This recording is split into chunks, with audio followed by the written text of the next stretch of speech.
These are the coins that we in the United States made for Ethiopia. Now, these are actually, although they say 1944 is the year, although the number actually on the coin is 1936, this is because of the calendar that they use in Ethiopia is those 8 years offset from the calendar everyone else uses. So in 1944, when we're in the throes of World War II, that same year, Ethiopians are writing down in their calendar 1936. So 1936 for them is simply 1944 for us.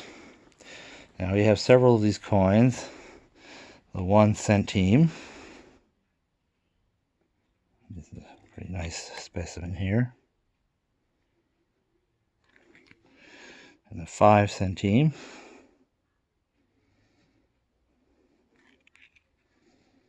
And a 10 centime.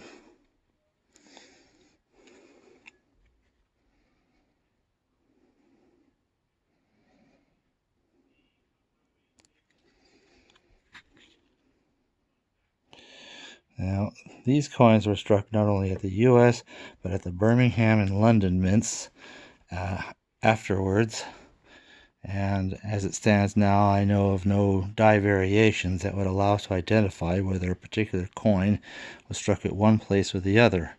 The only other interesting feature is that this 10 centime version of it, they continue to be struck over a number of years since 1944, all with the same date. And in fact, the very last coins struck for foreign use in the United States before they stopped in late 1963 was a run of some of these. But as they're not dated any different than what we would have been striking up to that point, let alone from those struck at Birmingham or the London Mint, we have no way of knowing that, for example, this coin would have come from any particular striking or even which country. Now the next denominations were only made in the U.S., so at least here we know for sure they're at the U.S. But here's the 25 cent, fairly nice specimen. This is the original version made in 1944 that did not have a scalloped edge.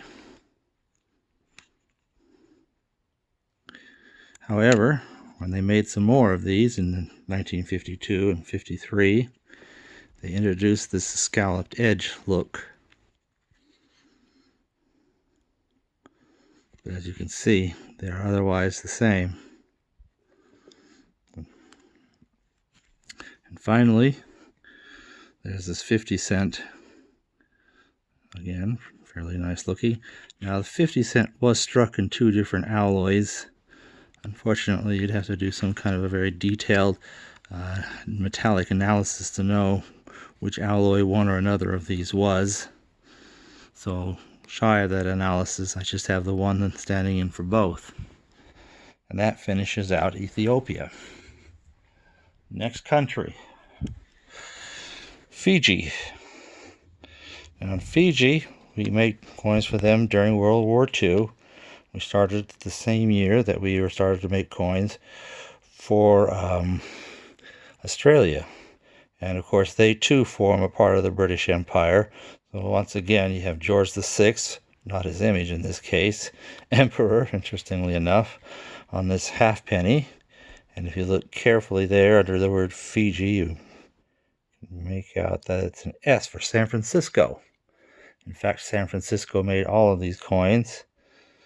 This is a 1 penny for 1942. In this case, the S is above the word penny, above that line on the end there pointing to it.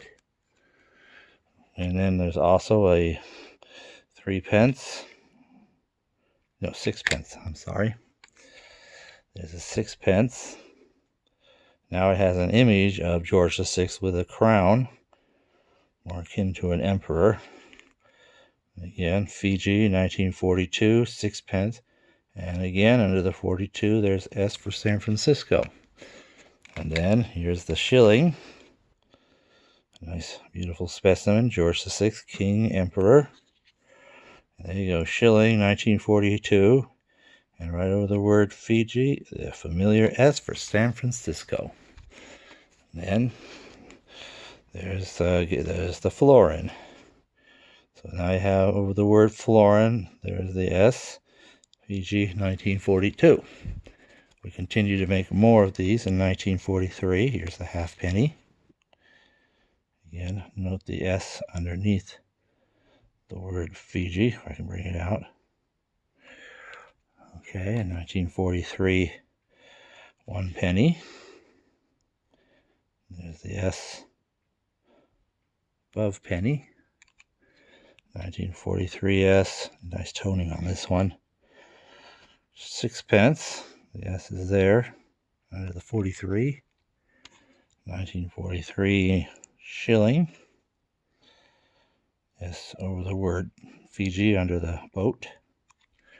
And finally, 1943 S. George VI florin. And once again, there's a little S over the word florin. Fiji, 1943. So that's what we did for Fiji. And that's that.